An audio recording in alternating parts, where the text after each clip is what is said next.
जय श्री राधे। आप सभी दर्शकों का हार्दिक स्वागत है। एकादशी महात्मा। माघ मास के शुक्ल पक्ष की एकादशी का नाम जया एकादशी है। आज के दिन भगवान नारायण की पूजा होती है और जो दर्शक हमारे चैनल पर एकादशी महात्मा आगे भी सुनना चाहते हैं वह हमारे चैनल को आज ही सब्सक्राइब करें। पूरा एकादशी महात्मा बड़े विधान से लाल आसन पर बैठ करके भगवान विष्णु, माता तुलसा जी के सामने, भगवान सालग्राम के सामने हाथ में फूल लेकर के एकादशी महात्मा श्रवण करें और पूरा वीडियो श्रवण करने से आपको पूर्ण एकादशी महात्मा श्रवण का फल प्राप्त होता है। बोलिए बांके बिहारी लाल की जय, एकादशी मैया की जय। आज युधिष्ठिर ने भगवान श्री कृष्ण से पूछा, हे प्रभु, आप माघ के शुक्ल पक्ष की एकादशी का वर्णन कीजिए। भगवान बोले, राजेंद्र, मैं आपको बतलाता हूँ, ध्यान से सुनो। माघ मास में शुक्ल पक्ष में जो एकादशी है उसका नाम जया है। वह सब पापों को हरने वाली उत्तम तिथि है। पवित्र होने के साथ ही पापों का नाश करने वाली तथा मनुष्यों को भोग तथा मोक्ष प्रदान करने वाली है। इतना ही नहीं, यह ब्रह्म हत्या जैसे पाप तथा पिशाचत्व को जिनको पिशाच योनि प्राप्त होती है, उनके पिशाच योनि को भी विनाश करने वाली है, उनको मुक्त करने वाली है।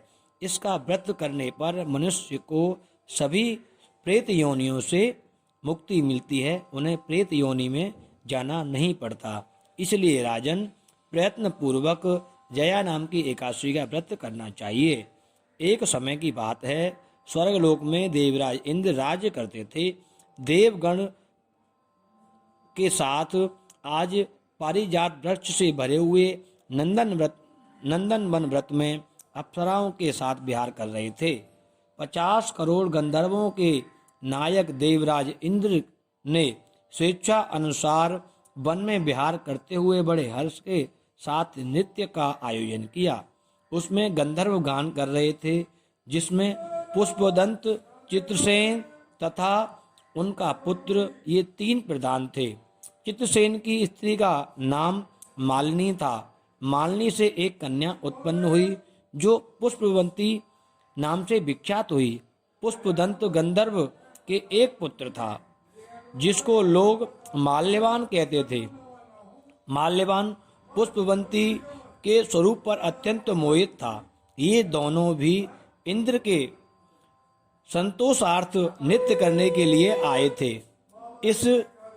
इन दोनों का गान हो रहा था। इनके साथ अप्सराएं भी गान कर रही थीं। परस्पर अनुराग होने के कारण ये दोनों मोह के वशीभूत हो गए। चित्त में भ्रांति आ गई, इसलिए वे शुद्ध गान न गा सके। कभी ताल भंग हो जाता तो कभी गीत बंद हो जाता। इसने पर इंद्र प्रमाद विचार करने लगा और मन में अपना अपमान समझकर कुपित हो गए। अतः इन दोनों को श्राप देते हुए बोले, ओ मूर्खों, तुम दोनों को धिक्कार है। तुम लोग पतित हैं और मेरी आज्ञा भंग करने वाले हो। अतः पति पत्नी के स्वरूप में रहते हुए पिशाच योनि को हो जाओ। इंद्र के इस प्रकार श्राप देने पर दोनों के मन में बड़ा दुख हुआ। वे हिमालय पर्वत पर चले गए और पिशाच योनियों को पाकर भयंकर दुख भोगने लगे। शारीरिक पातक से उत्पन्न ताप से पीड़ित होकर दोनों ही पर्वत की कंदराओं में विचर करने लगे। एक दिन पिशाच योनि में अपनी पत्नी पिशाचनी के साथ उन्होंने कहा, हमसे कौन सा पाप किया है, हमसे कौन सा पाप हुआ है, इससे यह पिशाच योनि प्राप्त हुई है। नरक का कष्ट अत्यंत भयंकर है तथा पिशाच योनि भी बहुत दुख देने वाली है। अतः पूर्ण प्रयत्न करने के पाप से बचने के लिए कोई प्रयत्न करना चाहिए। इस प्रकार चिंता मग्न होकर वे दोनों दुख के कारण सूखते जा रहे थे। देव योग से उन्हें माघ मास की एकादशी तिथि प्राप्त हुई। जया नाम से विख्यात तिथि जो सब तिथियों में उत्तम आई। उस दिन उन दोनों ने सब प्रकार से निराहार व्रत किया, जल पान तक नहीं किया, किसी जीव की हिंसा नहीं की, यहाँ तक कि फल भी नहीं खाया। निरंतर दुख से युक्त होकर वे एक पीपल के समीप बैठ गए। सूर्यास्त हो गया। उसके प्राण देने वाली भयंकर रात्रि उपस्थित हुई। आज उन्हें नींद नहीं आई। वे रात्रि में और कोई भी सुख नहीं पाया। सूर्य उदय हुआ। द्वादशी का दिन आया। उस पिशाच के द्वारा जया के उत्तम का व्रत का पालन हो गया। उन्होंने रात में जागरण भी किया, रात्रि को नींद भी नहीं ली। उस व्रत के प्रभाव से तथा भगवान विष्णु की शक्ति से उन दोनों की पिशाच योनि दूर हो गई और पुष्पवंती और माल्यवान अपने पूर्व रूप में आ गए।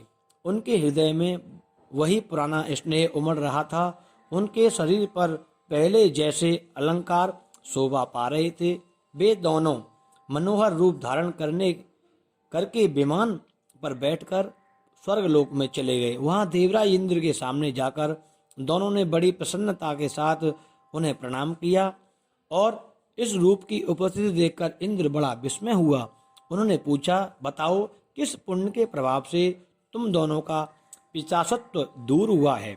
तुम मेरे शाप को प्राप्त हो चुके थे, फिर किस देवता ने तुम्हें छुटकारा दिलाया है? माल्यवान बोला, स्वामिन, भगवान वासुदेव की कृपा से जया नाम की एकादशी के व्रत से हमारी पिशाच योनि दूर हुई है। इंद्र ने कहा, तब तो तुम दोनों मेरे कहने से सुधापान करो और जो लोग एकादशी के व्रत में तत्पर भगवान श्री कृष्ण के शरणागत होते हैं वे हमारे भी पूजनीय होते हैं। भगवान श्री कृष्ण कहते हैं, राजन, इस कारण एकादशी का व्रत करना चाहिए। नृपश्रेष्ठ, जया एकादशी ब्रह्महत्या आदि पापों को भी दूर करने वाली है। जिसने जया एकादशी का व्रत किया है उनके सभी प्रकार के दान पुण्य संपूर्ण यज्ञों का अनुष्ठान फल प्राप्त होता है। इस प्रकार महात्मा के पढ़ने और सुनने मात्र से अग्निष्ट होम का यज्ञ फल प्राप्त होता है। जो भक्त एकादशी का व्रत करते हैं, जो भक्त एकादशी के दिन व्रत करते हैं, उनके सभी मनोरथ सिद्ध होते हैं।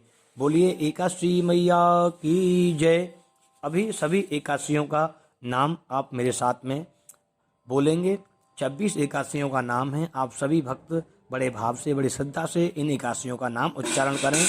उत्पन्ना एकादशी, उत्पत्ति एकादशी, मोक्षदा एकादशी, सफला एकादशी, पुत्रदा एकादशी, सड़तला एकादशी, जया एकादशी, विजया एकादशी, आमली एकादशी, पापमोचनी एकादशी, कामदा एकादशी, बरूथनी एकादशी, मोहिनी एकादशी, अपरा एकादशी, निर्जला एकादशी, योगिनी एकादशी, सैनी एकादशी, कामिका एकादशी, पुत्रदा एकादशी, अजा एकादशी, पद्मा एकादशी, इंदिरा एकादशी, पापांकुशा एकादशी, रमा एकादशी, प्रबोधनी एकादशी, कामदा एकादशी। सभी एकादशियों का महात्म आपने बड़े भाव से श्रवण किया। आप सबसे निवेदन है इस एकादशी महात्म को आप अपने इष्ट मित्र रिश्तेदारों को सबको आप भेजें।